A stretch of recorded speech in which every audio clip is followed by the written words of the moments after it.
Mesdames, Messieurs, bonsoir et bienvenue à cette émission spéciale d'Al24 News consacrée aux explosions nucléaires menées par l'armée coloniale française dans le sud algérien.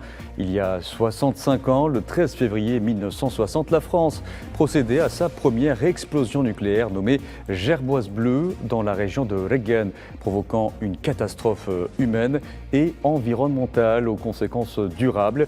Entre 1960 et 1966, la France a réalisé 57 essais et explosions nucléaires dans le Sahara algérien, notamment à Regen et Inneker, laissant derrière elle des séquelles profondes sur la population et l'environnement. Nous allons en parler tout au long de cette émission grâce à nos invités, en l'occurrence l'avocate Fatma Zahra Benbrahim qui est présente avec nous sur le plateau d'Al24 News. Bonsoir. Bonsoir. Nous aurons avec nous également le professeur Moustapha Khayati, président de la FOREM, la Fondation pour la promotion de la santé et le développement de la recherche. Alors, nous allons tout de suite nous situer dans le contexte. On revient juste après cela.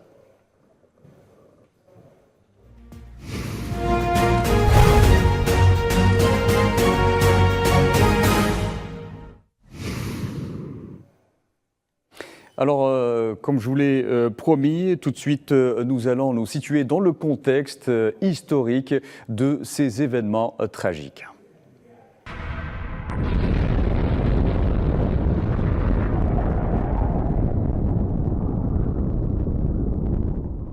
Il y a 65 ans, la France faisait exploser sa première bombe atomique dans le Sahara algérien, la première d'une longue série d'essais nucléaires aux conséquences désastreuses sur la population locale et sur l'environnement.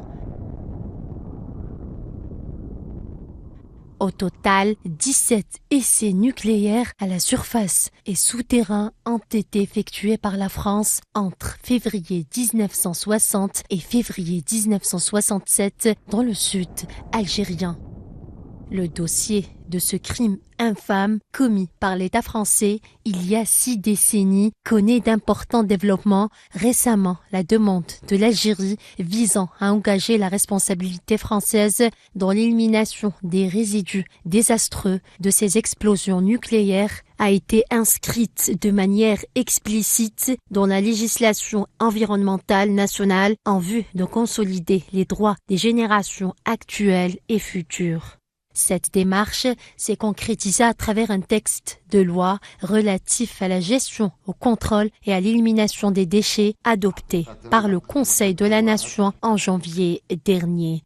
Dans son discours adressé à la nation devant les 2 chambres du Parlement en décembre dernier, le président algérien Abdelmadjid Tebboune avait affirmé que les Algériens ont un droit imprescriptible et ils exigent la reconnaissance des massacres commis par le colonisateur. Dans son interview accordée au quotidien français L'Opinion, le président de la République algérienne avait affirmé que les réparations relatives aux explosions nucléaires et à l'utilisation d'armes chimiques par la France dans le sud de l'Algérie est un sujet indispensable pour la reprise de la coopération bilatérale, appelant à régler définitivement ces contentieux.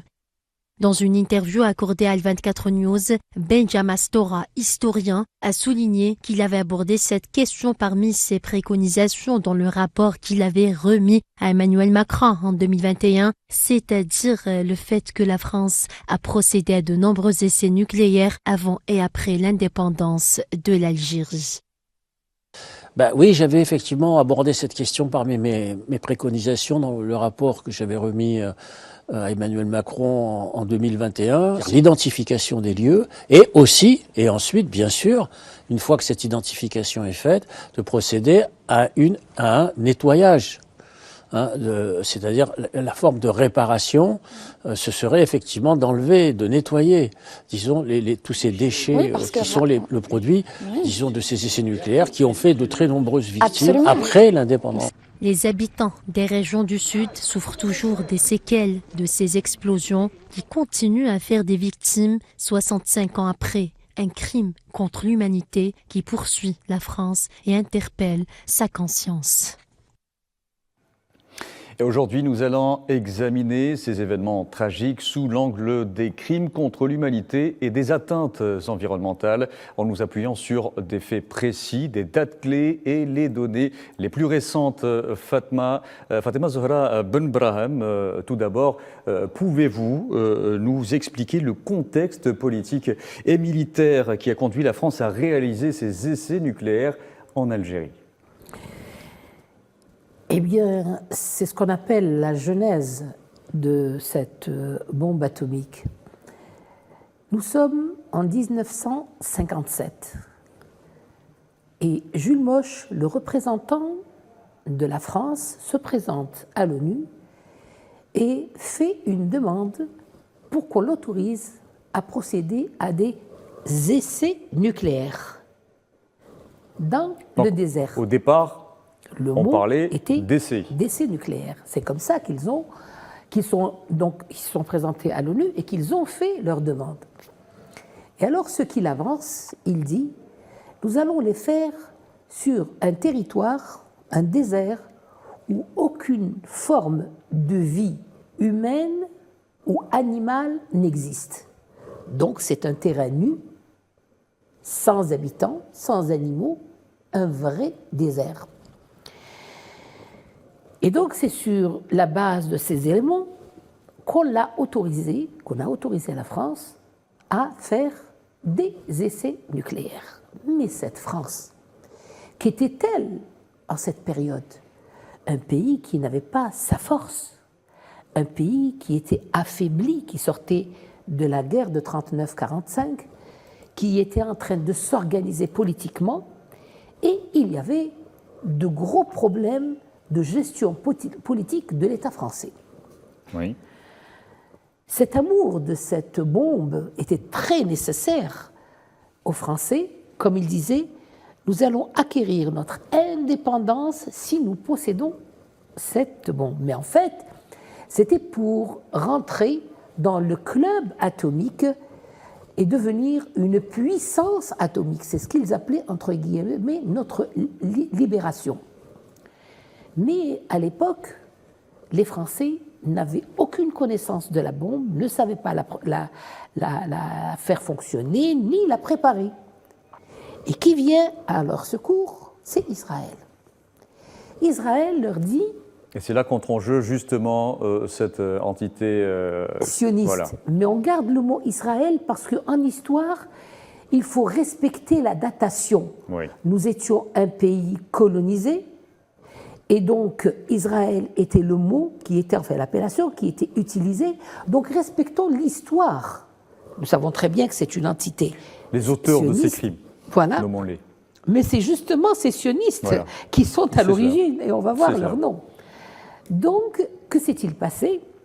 Les Israélites ont dit à la France, nous avons les calculs, nous avons les schémas, nous avons tout ce qui concerne la bombe atomique, aidez-nous à construire donc la centrale de Dimona, une centrale électrique, et nous, on va vous montrer comment on enrichit l'uranium pour la bombe atomique, et on va vous donner toute la technologie pour faire la bombe atomique. Et tout cela sous le couvert du nucléaire civil? Non, au départ? Non, c'est le nucléaire militaire. Très bien. Nous sommes dans le nucléaire militaire. C'est plus tard que le nucléaire civil est arrivé, et Sarkozy en avait longuement parlé de ça. Enfin, on y reviendra. Très bien. Non, là, c'est pour rentrer dans le club atomique, il fallait posséder la bombe atomique, et c'était la force d'une puissance, c'était ça. Et la France c'était la course au nucléaire à l'époque? Comment? C'était la course au nucléaire. Tout à fait. Ils n'étaient pas nombreux. Il y avait déjà 3, ils voulaient être les 4e. Donc, ils se sont mis d'accord, mais qui s'est mis d'accord? Ils ont dit d'accord, on va venir vous construire Dimona et vous allez nous donner la technicité et tout le reste. Le deal étant passé. Et là, c'est un certain Sans Israël, qui était un Israélite vivant aux États-Unis, qui avait pratiquement tous les chercheurs entre ses mains. Oui. Il leur dit, moi, je vous donne également les chercheurs. Mais il conseille à Israël, avec beaucoup de force, d'aller vers la fabrication de cette bombe atomique. Alors, l'échange, les Français construisent la centrale électrique, les Israéliens leur donnent la technique, et la bombe atomique commence à voir le jour. Mais ce qui est important de savoir, c'est qu'en 1958, De Gaulle revient au pouvoir. Et alors l'anecdote dit qu'un jour, De Gaulle se trouvait au balcon de l'Élysée. Il regarde et il voit une vieille de chevaux devant la porte de l'Élysée et un homme en sortir, tout petit homme, avec les cheveux ébouriffés, et il pose la question, mais que vient faire cette voiture ici? Et un de ses conseillers lui dit, mais monsieur le président, c'est celui qui vient nous construire la bombe atomique. La bombe atomique? Évidemment, il est étonné. Mais celui qui était en pourparlers avec Israël, c'était Francis Perrin. Et Francis Perrin était directeur de l'AIEA. Donc, la bombe devait se faire dans le plus grand secret. Et c'est ce qui s'est passé. Donc, quand De Gaulle est revenu, il découvre, avec ahurissement, que la France est en train de préparer une bombe atomique. Couve de Murville, qui était son premier ministre, vient le voir et lui dit, monsieur le président, c'est très secret, mais on est en train de préparer une bombe atomique. Et De Gaulle refuse. Il s'insurge en disant, mais qu'est-ce que c'est que cette histoire? Arrêtez-moi ça tout de suite. Que fait Couve de Murville? Il touche Shimon Peres et il lui dit, écoutez, arrêtez, le président, comme il appelle le géant, n'est pas d'accord. Arrêtez. Alors là, c'est Golda Meir qui intervient et rencontre Couve de Murville et regardez ce qu'elle lui dit. Est-ce que vous avez envie que tous les pays arabes sachent tous les travaux que nous avons avec vous? Et nous rappelons que c'est un épisode très méconnu de ce ça, dossier. Ça, c'est des recherches très poussées qui nous ont permis donc d'aller... Moi, ça fait 10 ans que j'en ai parlé. Et maintenant, figurez-vous que les chercheurs français sont en train de confirmer tout ce que j'avais dit. Que fait donc le Premier ministre? Il accepte de continuer la fabrication de la bombe atomique, mais sans s'en référer à De Gaulle. Mesmer arrive par la suite, et puis la série d'explosions commence à se faire. Mais il ne parle pas d'explosion, il parle d'essais nucléaires. La question qui se pose, quelle a été la puissance de la première bombe atomique? 70 kilowatts. Voilà, entre 60 000 et 70 000. Voilà. 70 kilowatts. Kilotonnes, pardon. Tonnes d'explosifs, voilà, ce qui équivaut en quelque sorte 5 fois Hiroshima. Barakallahu fik, exactement, c'est 5 fois Hiroshima. Alors, si une bombe explosive fait 25 000 morts en descendant sur le sol, et qui était d'une puissance de 20 kilotonnes simplement, une bombe qui fait peut-être 4 fois et demi la puissance, comment on va l'appeler? C'est un essai? Non. Alors le mot essai... C'est prémédité, oui. Voilà, le mot essai, comment il est arrivé? Les Juifs, les Israéliens, ils avaient donc leur bombe, ils connaissaient puisque... Ils avaient la technologie, mais ils avaient pas les moyens bombe. de produire... Voilà.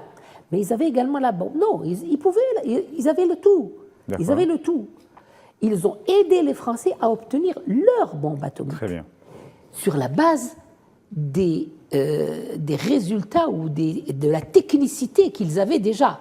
Ils avaient leur bombe, elle était cachée parce qu'ils n'avaient pas le droit de la voir. Mais comment vérifier son efficacité? Donc l'histoire de la France, on va vous aider à avoir la technique et à avoir l'argent et à avoir les plans et à avoir tout ça. Mais il y avait une idée bien ancrée dans la tête des Israéliens. Quelle était cette idée? Nous, on ne peut pas faire exploser ça chez nous. Et ils ne pouvaient pas, effectivement. Donc, qu'est-ce qu'on va faire? La France va la faire exploser pour nous. Et là intervient l'endroit, le lieu. Les Français avaient pensé au début la faire exploser en Corse, puis dans deux autres régions, et les Français ont dit, oh non, il n'est pas question de faire exploser cette bombe ici. Alors, les Israélites leur disent, écoutez, ne vous inquiétez pas, on va vous dire où il va falloir le faire. Argen, Ergen, vous savez, c'est pas quelque chose, c'est pas une bourgade de civilisation et de ceci, de cela. C'est une région simple où les Algériens sont des gens très simples. Et qui étaient habités. Et qui étaient habités, bien sûr. Mais vous allez me dire pourquoi Ergen? Pourquoi la première bombe à Ergen? Eh bien, ça aussi, ça nous renvoie à un fait historique très intéressant et très important. Cheikh Ergani était donc dans la région. Cette région d'Ergen était habitée par des Juifs qui étaient pratiquement tous commerçants du temps de la colonisation. Et Ergen était quand même la région de Tamantit, oui. Une région importante parce que on avait le transit des chameliers, des caravanes, etc. Donc c'était un lieu assez intéressant sur le plan commercial. C'est pour ça que les Juifs avaient mis la main sur cette région. Et Cheikh Ergani est arrivé, ils ne se sont pas entendus, il leur a fait la guerre. Il les a exterminés jusqu'au dernier. Donc voilà la hantise que les Israéliens ont gardée en tête. Et quand l'occasion s'est présentée, eh bien, ils ont dit, vous allez la faire exploser Ergen. Voilà, mais ce n'est pas un essai, c'est une véritable des explosions. La plus grande explosion de l'histoire de l'atome. C'est ce qu'a souligné d'ailleurs, nous y reviendrons, le président du Conseil de la Nation, Salah Goujil, aujourd'hui. Et donc ça, c'était pour le contexte historique. Comment ces décisions, à l'époque, ont-elles été accueillies à l'international et en Algérie?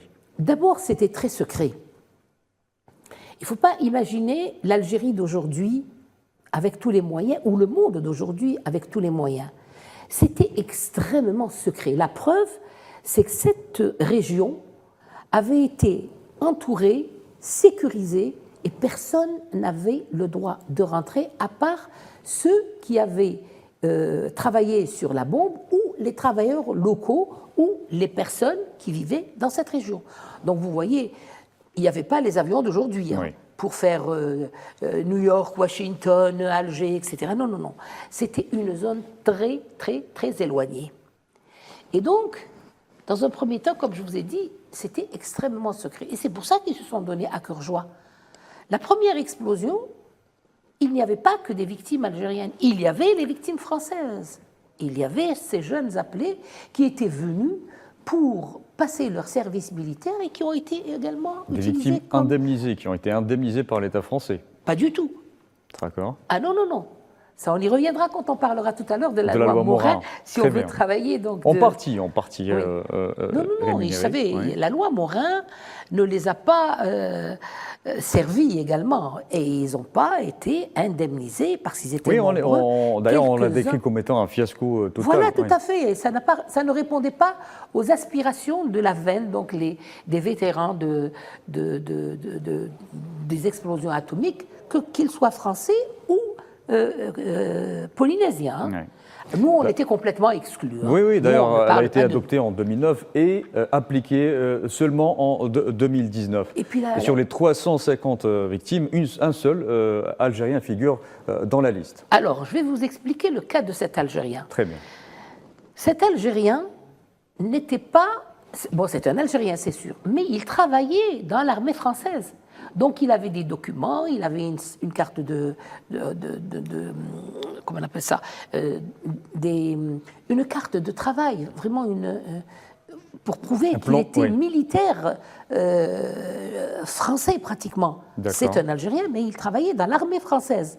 Donc il avait son livret militaire, voilà. Son livret militaire, il avait ses fiches de paie, il avait tout ça. Donc ils ne l'ont pas considéré comme Algérien, ils l'ont considéré comme élément de l'armée française. Et c'est à ce titre, et encore, il a fallu que sa femme fasse une procédure judiciaire par une de nos consoeurs pour arriver à obtenir un arrêt qui oblige la défense nationale à le reconnaître comme victime des explosions atomiques, victime militaire, et à l'indemniser. Et ce n'était pas énorme. Très bien, nous allons évoquer à présent les répercussions, si vous permettez, de ces explosions, aussi bien sur l'environnement que sur la santé des habitants de la région, avec le professeur Moustapha Khayati, président de la FOREM, la Fondation pour la promotion de la santé et le développement et la recherche.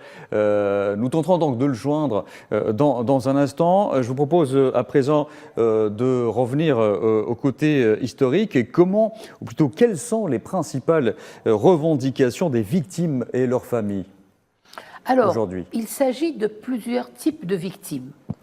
Il y a les victimes polynésiennes.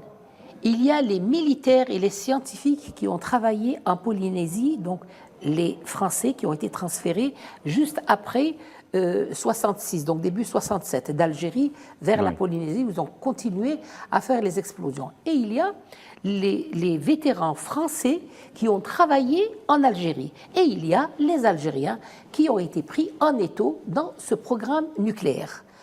Chacune de ces catégories répond à un principe. Au début, les Polynésiens étaient placés au même titre que nous, c'est-à-dire mépris total. Très bien. Les vétérans qui ont travaillé en Polynésie, entre autres Sens, qui était donc le président de la VEN, se sont organisés, mais ils ont dit on n'est pas les seuls. On était sur ces régions. Si nous avons été victimes, les Polynésiens, de surcroît, ils le sont également. Toujours du côté de l'Algérie, ça a été la même chose. C'est toujours les vétérans qui ont dit nous étions en Algérie et voici donc les documents dont nous disposons. Qui attestent. Et de ce fait, les Algériens sont également dans la même situation que nous. Et nous avons fait 2 grandes conférences internationales en Algérie où nous avons fait venir toutes les victimes à travers le monde pour un but commun, la victimisation des explosions atomiques en Algérie et en Polynésie. Nous allons revenir sur cela. Nous avons pu joindre donc le professeur Moustapha Khayati. Bonsoir. Bonsoir, est-ce que vous m'entendez? Oui, nous vous entendons. Alors, je rappelle que vous êtes président de la FOREM, la Fondation pour la promotion de la santé et le développement de la recherche. Tout d'abord, quels sont les principaux problèmes de santé observés chez les populations exposées aux radiations des essais nucléaires? C'est un dossier que vous connaissez très bien. D'ailleurs, vous êtes dans le Sud actuellement. Ah, tout à fait. D'abord, je tiens à vous saluer et à vous remercier pour l'invitation. C'est nous qui vous saluer remercions. Maître Bambraham, pour laquelle j'ai beaucoup d'estime. Je voudrais, si vous le permettez, revenir en quelques secondes sur les aspects historiques. Oui, allez-y. D'abord, c'est De Gaulle qui a voulu que la France possède la bombe et c'est lui qui a créé la CECA en 1946, donc lorsqu'il était président du gouvernement provisoire. Lorsqu'il est revenu en 58, il était tout content parce que le programme avait démarré réellement en 52-53 et il était tout content d'apprendre que la bombe était en bonne voie. Et il a accéléré donc les travaux de la bombe. Il y avait une coopération très étroite avec Israël puisque Shimon Peres, qui était à l'époque directeur au niveau du CIPET, donc avec le grade de directeur au ministère des Affaires étrangères israélien, avait un bureau qui était à côté de celui du Premier ministre français, donc au Quai d'Orsay. Donc on rapporte, même les proches de Gaulle rapportent, que lorsqu'il a appris l'explosion de la première bombe, il a lancé un hurrah retentissant au sein de son bureau. Donc ça c'est pour l'histoire, c'est tout. Pour ce qui est du nombre d'habitants, c'est vrai que les Français ont affirmé qu'il n'y avait pas d'habitants, mais un dictionnaire datant de 1954 dit que dans la Saoura, il y avait 1 million d'habitants. Donc c'est eux-mêmes qui avancent ce chiffre-là. Pour ce qui est maintenant du choix du lieu, c'est vrai que ça a été, semble-t-il, une proposition israélienne. Exactement, c'est d'ailleurs un aspect qu'a abordé Fatima Zahra Benbraham au début de cette émission. Pour dire que c'était El Merili qui avait sorti les Juifs qui habitaient Trente, donc au Moyen-Âge actuel, considéré comme tel, pour les caravanes qui venaient de Tombouctou, essentiellement pour le commerce de l'or, et il y avait des quartiers juifs donc de bijoutiers. Pour revenir aux aspects ouais. sanitaires, j'ai discuté ce matin à Ain el-Dil et à Ain-Necker avec des victimes. Certains donc, ont perdu la vue, d'autres ont des malformations. Des femmes nous ont affirmé qu'il y avait un taux d'avortement très important et d'autres ont affirmé également qu'il y avait beaucoup de malformations à la naissance.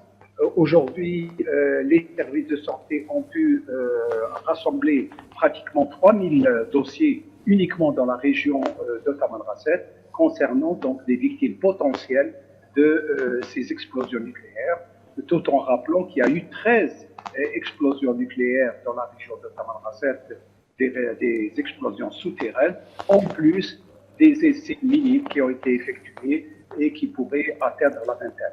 Très bien. Restez avec nous, professeur Khayati. Nous allons revenir à vous pour développer davantage l'impact sur la santé, l'impact de ces explosions nucléaires sur la santé des habitants de la région.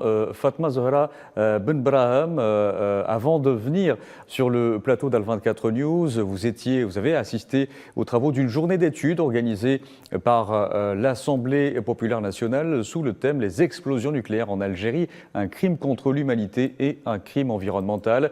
Safwan Ben Sabri, notre journaliste, y a assisté. Voici son compte rendu.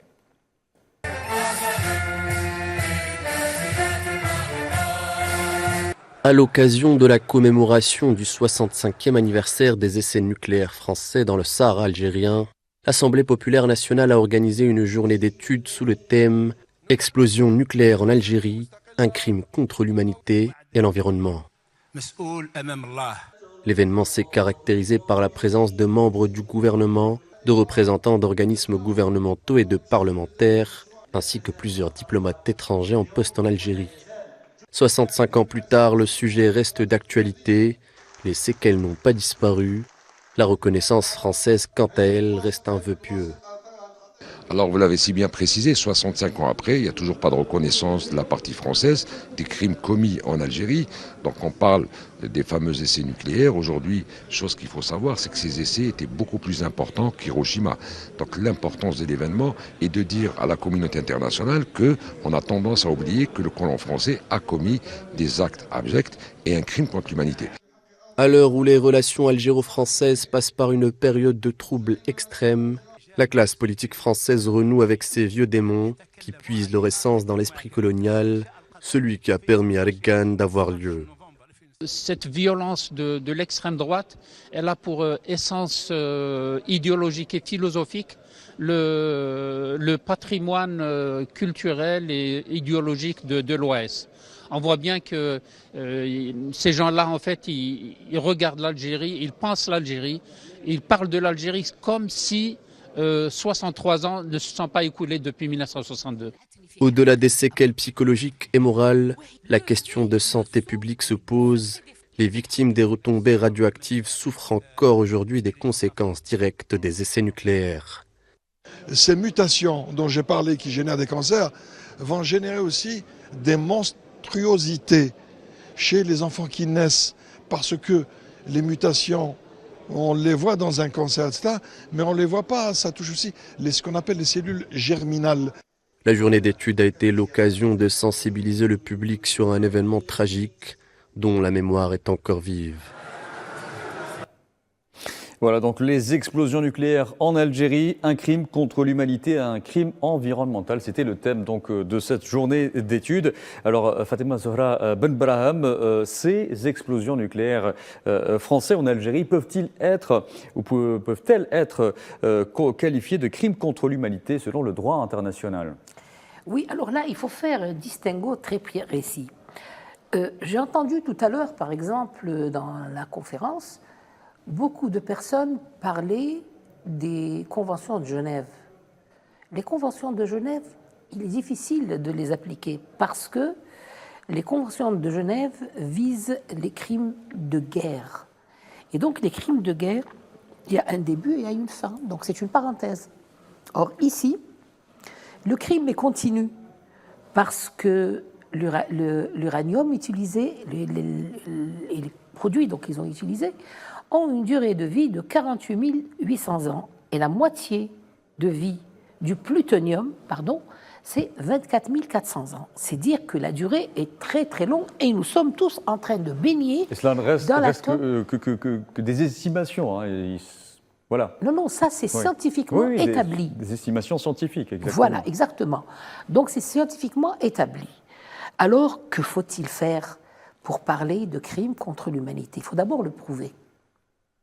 Et comment allons-nous le prouver? Parce que le juriste, et surtout le juriste qui s'intéresse à ce genre de dossier, doit être d'une précision extraordinaire. Parce que si on se trompe, on perd notre travail. Donc, il faut aller chercher ailleurs. Et ailleurs, nous allons trouver ça dans le statut de Rome du 17 juillet 1998, qui pose un sacré problème. Pour, par exemple, les Français et certains autres pays vous diront « Oui, mais vous n'avez pas le droit de vous arguer de ce document parce qu'il est né en 98, nous l'avons signé et ratifié en 2002, et donc vous ne pouvez parler que des crimes qui viennent après 82. » Je dis d'accord, mais faisons une lecture. Et nous allons voir si on a le droit ou pas de nous inscrire dans l'objectivité de cette loi. Eh bien, il y a une série de crimes contre l'humanité. Donc ce texte vient démontrer les crimes, les énumérer, les crimes contre l'humanité. Et parmi les crimes, il y a les expériences sur les humains. Toute expérience sur un humain est un crime contre l'humanité et un crime imprescriptible. Alors c'est à partir de là qu'on s'introduit dans cette notion de crime contre l'humanité. Qu'a fait la France en Algérie? Elle a fait exploser sa bombe. Sur le plan scientifique, sur le plan politique, elle est passée donc dans le club atomique. Mais qu'a-t-elle fait? Qu'a-t-elle fait pour ce peuple, de ce peuple et de cette région? Et elle a fait tout simplement des expériences sur les humains. Parce que cette bombe, justement, c'est pour voir la réaction de l'humain face à son explosion. Et à partir du moment où toute une population a été mise à exposer plutôt au rayonnement, donc vous avez fait des expériences sur les humains. Et si vous avez fait des expériences sur les humains, vous tombez sous le joug du statut de Rome de 1998, et donc on peut vous poursuivre à n'importe quel moment dès lors que notre dossier sera pris. Très bien. Et pour évoquer justement le phénomène de radiation auquel a été exposée la population de la région, nous retrouvons une nouvelle fois le professeur Moustapha Khayati. Alors, dispose-t-on de données récentes sur l'évolution des pathologies observées dans les régions concernées? Oui, alors il y a un registre de cancers qui a été ouvert aussi bien à Tamanrasset qu'à Azar en 2014. Malheureusement, beaucoup de malades ne sont pas comptabilisés dans ce registre-là parce que dès qu'ils tombent malades ou ont des symptômes, ils s'adressent directement à d'autres villes, notamment Alger, Oran, Constantine, ce qui fait qu'il y a beaucoup de personnes qui échappent à ce registre. Ce qu'il faudrait faire, c'est de lancer une étude épidémiologique de grande envergure dans les régions du Sud pour apprécier cela. Mais les estimations montrent que la fréquence des cancers est de 2 à 4 fois plus importante, notamment endocriniens au Sud qu'au Nord. Les principaux cancers qui sont observés sont les cancers de la peau, les cancers du sang, les cancers de glandes endocrines, les cancers digestifs, les d'inhalation, mais également respiratoires, étant donné que les particules ionisantes sont présentes sur nous. Nous avons malheureusement une mauvaise liaison avec le professeur Khayati. Vous êtes là? Oui, je suis là. Vous ne m'entendez pas? Nous avons eu une légère coupure à un moment.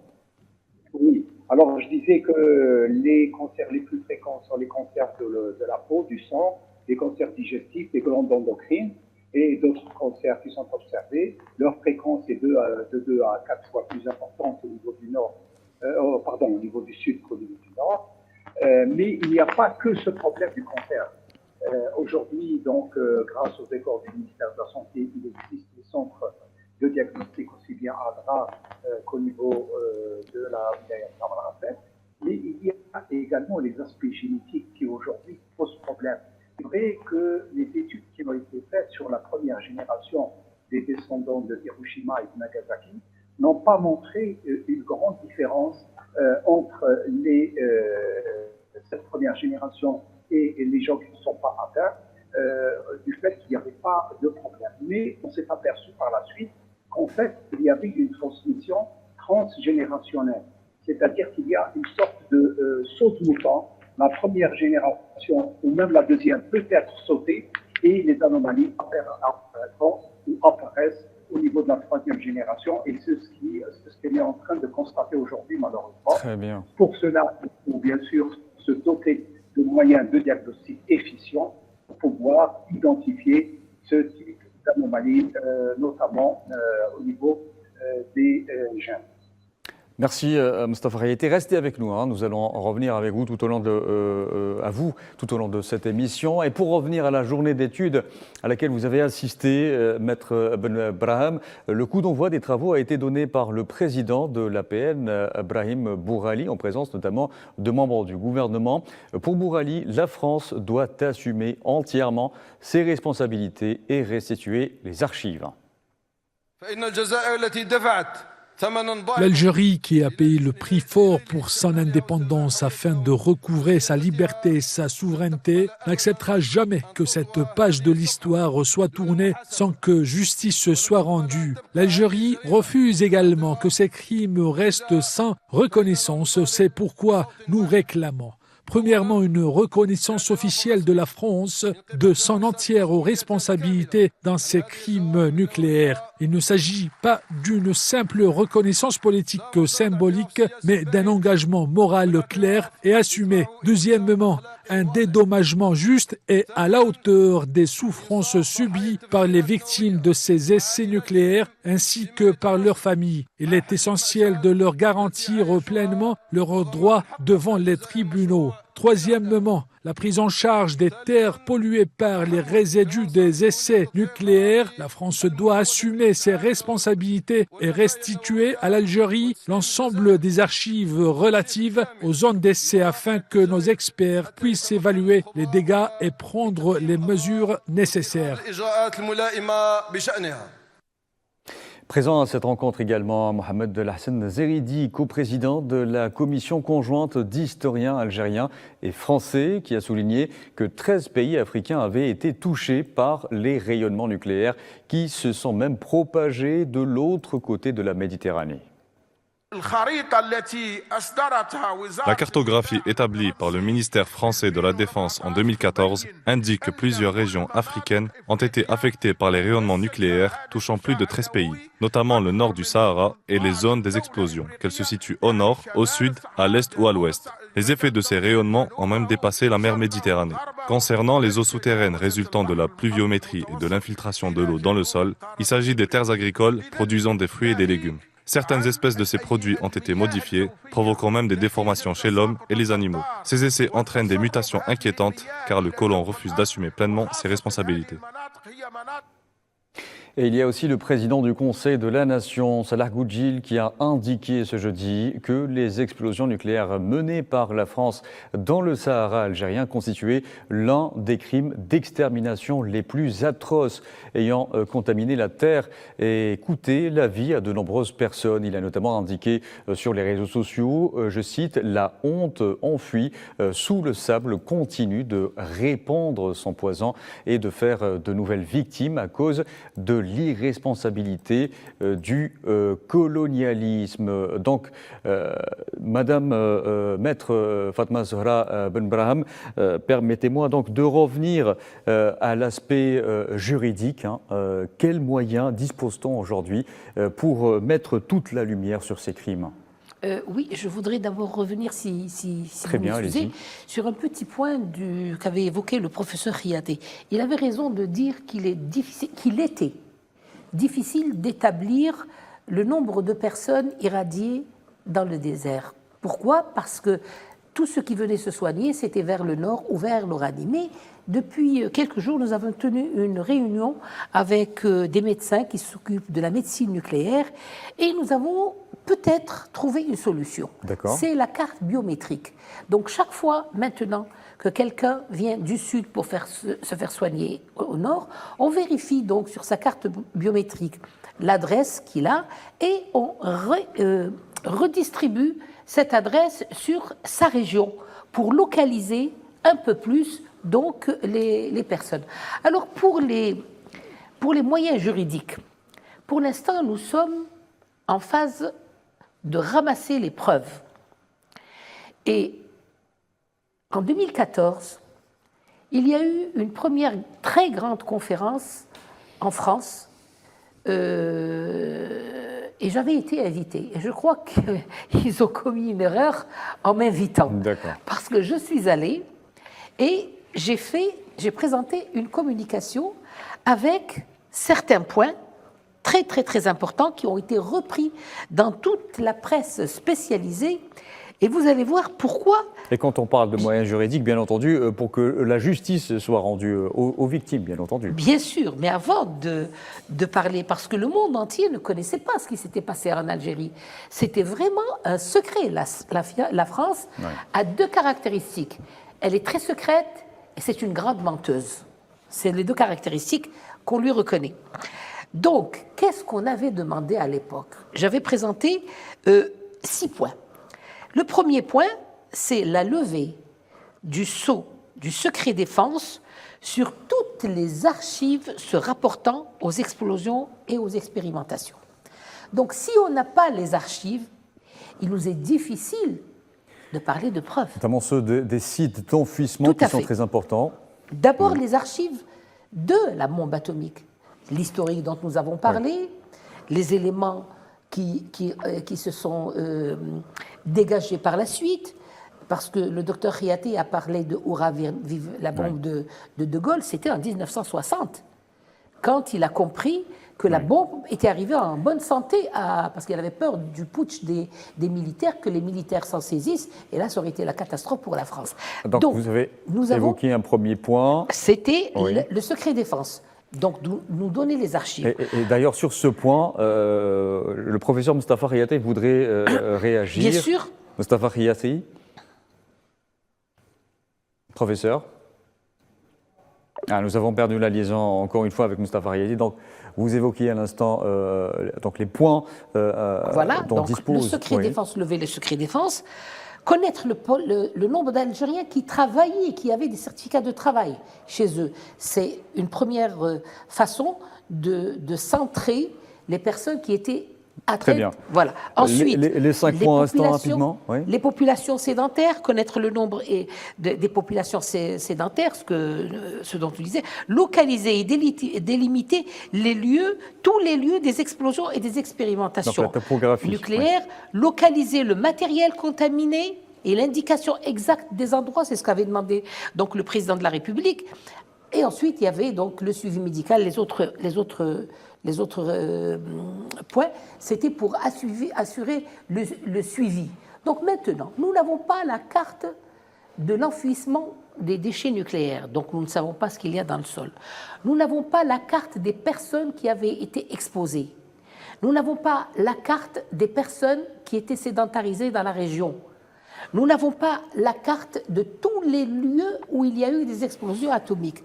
Donc il nous est difficile maintenant de fabriquer un dossier juridique. Mais nous sommes en train de travailler sur cette question. Ce qui est essentiel, notamment pour prendre en charge les victimes irradiées. D'ailleurs, Moustapha Riaté voudrait réagir là-dessus. Il y a le problème donc de la restitution des archives pour identifier avec précision les lieux où ont eu lieu ces expériences et ces explosions. Il y a aussi un volet important que vous pourriez développer aussi par rapport aux essais chimiques, puisqu'on en parle très peu, Moustapha Riaté. Oui, tout à fait. D'abord, tous ces points-là sont évoqués dans le livre que j'ai fait, qui a été édité par la lettre, Irradié, Algérien, un crime d'État, qui est paru en 2018. Mais je pense que nous avons la possibilité, à travers la santé, de constituer des dossiers assez costauds, donc assez lourds, bien documentés sur justement l'état des sujets aujourd'hui, des citoyens aujourd'hui. Ça, c'est possible même si on n'a pas accès aux archives. Et c'est vrai que l'accès aux archives permettra surtout de prévenir de nouvelles victimes, notamment en identifiant les cimetières d'enfouissement du matériel radioactif, mais également tous les sortes qui sont utilisés. Il faut rappeler que les dossiers médicaux ont été pris par les médecins militaires français qui étaient au sud lors des essais, mais également par les médecins coopérants français qui ont été affectés au sud jusqu'en 1975. Oui.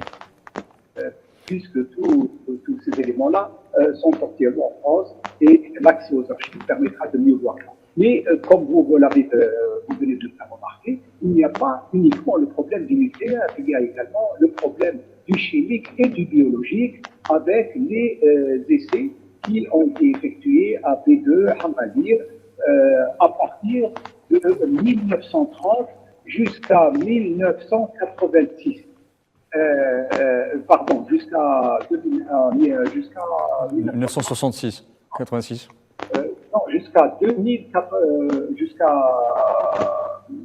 en tout cas jusqu'au début des années 2000, sont donc des éléments bien documentés. Il y a eu beaucoup d'essais, on a utilisé sarin, du DX, qui est 10 fois plus important que plus toxique que le sarin, mais également des armes biologiques qui ont été utilisées. Tout ça est documenté dans un livre qui va apparaître dans quelques jours. Et toujours dans ce même dossier, dans sa dernière interview accordée au journal français L'Opinion, le président algérien Abdelmadjid Tebboune a évoqué justement la question des réparations relatives aux essais nucléaires et à l'utilisation des armes chimiques par la France. Il a affirmé que le dossier de la décontamination des sites d'essais nucléaires était obligatoire sur les plans humains, moral, politique et militaire, soulignant que l'Algérie devait le faire avec la France, qui doit nous dire avec précision les périmètres où ces essais ont été réalisés et où les matériaux sont entrés.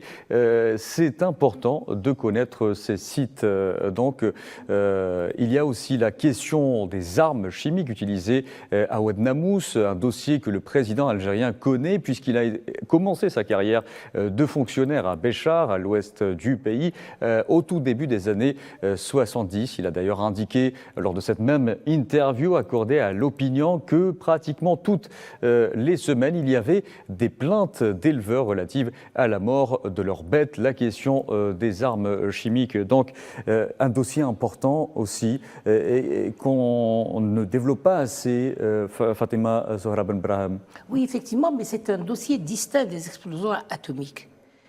Les expériences chimiques, il doit y avoir même des expériences bactériologiques. Exactement. Que nous n'avons pas encore. Ça, c'est un autre dossier, mais il fait partie des crimes contre l'humanité que la France a commis en Algérie. Sur le plan juridique, il ne faut pas penser que la France est sourde à cette question. La France est consciente du danger qui l'attend. Et c'est pourquoi je vous ai apporté 2 documents ici. C'est 2 rapports de l'Assemblée nationale. Très bien, il nous reste 3 minutes, Madame oui. Brahim. Alors, dans ces deux documents du Sénat, il est justement question des possibilités d'entreposage à long terme de combustibles nucléaires irradiés. Donc, ça nous concerne. Dans le 2e rapport, également, les incidences environnementales et sanitaires des essais nucléaires effectués par la France de 60 à 96. Et donc, nous sommes concernés. Ça, ce sont 2 gros dossiers. Les 2 derniers documents qui viennent de sortir, c'est des rapports qui sortent de Genève, donc du Palais des Nations de Genève, et c'est des questionnements à l'État algérien et à l'État français. Pour l'État français, une des questions, parmi les 17 questions, c'est « Avez-vous demandé des excuses à l'Algérie ? Et qu'avez-vous fait pour nettoyer le sol algérien. Ce sont là les tout derniers documents, parce qu'ils portent la date du 13 septembre 2024 et que je suis en train d'analyser. Vous voyez, je ne laisse rien au hasard, nous sommes en train de les analyser pour pouvoir en tirer le nec plus ultra. Donc sur le plan juridique, il y a quand même une avancée. Est-ce qu'il y a un plaidoyer international prévu, juridique? Pour l'instant, on le prépare. Très bien. On le prépare. Et rapidement aussi, il y a la Polynésie française qui a engagé des poursuites contre l'État français pour les essais nucléaires les explosions nucléaires réalisées sur son territoire. Tout à fait. En quoi cette démarche pourrait-elle servir d'exemple pour l'Algérie dans sa quête de justice, de reconnaissance? Très rapidement. Ce n'est pas qu'elle sert d'exemple. J'y étais moi-même avec mes confrères dans la fabrication de ce document parce que le président de la Polynésie de l'époque est également le président des victimes du nucléaire. Et il m'avait demandé de m'adjoindre à cette plainte. Bon, mon nom ne figure pas parce que l'Algérie ne m'avait pas donné l'autorisation de le faire, mais nous avons travaillé avec nos confrères. Il y avait 2 Polynésiens et un Français. Cette plainte a été présentée, mais elle a été rejetée en la forme. Très bien. D'accord ? Mais la Polynésie a réglé son problème différemment. Parce que la Polynésie, entre-temps, avait déposé une plainte à l'ONU demandant leur indépendance de la France. Et sitôt entendu, la France s'est précipitée, elle a reconnu toutes les atolls comme zones polluées et elle leur a réglé leurs problèmes sanitaires. Très bien. C'est pas le même cas de figure. Très bien, nous allons peut-être revenir une dernière fois au professeur Mostafa Khayati avant de conclure. Mostafa Khayati, il y a une nécessité impérieuse sur le plan sanitaire aujourd'hui. Oui, il y a une grande nécessité aujourd'hui, car comme vous le savez, les essais qui ont été faits en souterrain dans la région de Tamanrasset constituent un risque et une menace grave, en ce sens que 240 kilotonnes sont aujourd'hui enfouies sous le mont Afia, qui peut à tout moment sortir des gaz toxiques. Donc il faut absolument une surveillance, une étude géomécanique de cette montagne et une surveillance au long cours pour qu'on ne soit pas surpris justement par ce problème-là. Et ceci ajoute bien sûr un autre élément de gravité à ce dossier. Merci beaucoup, professeur Khayati. Donc, en conclusion, il est essentiel de continuer à sensibiliser sur ces crimes imprescriptibles et de travailler à la réhabilitation des victimes et à la décontamination des sites. L'Algérie a récemment inscrit dans sa législation environnementale, rappelons-le, la responsabilité de la France dans l'élimination des résidus des explosions nucléaires. Un pas important vers la justice et la reconnaissance des souffrances endurées. Merci donc à nos invités pour leur contribution éclairante, à savoir en l'occurrence à vous, Fatima Zahra Benbrahim. Rappelons-le, vous êtes avocate. Merci d'avoir contribué à cette émission. Merci, c'est mon devoir. Nous remercions également le professeur Mostafa Khayati d'avoir également contribué à cette émission. Merci, professeur. Nous espérons que cette émission aura apporté un éclairage nécessaire sur cette sombre page de notre histoire et encouragera des actions concrètes pour réparer les torts causés. Bonne soirée à tous.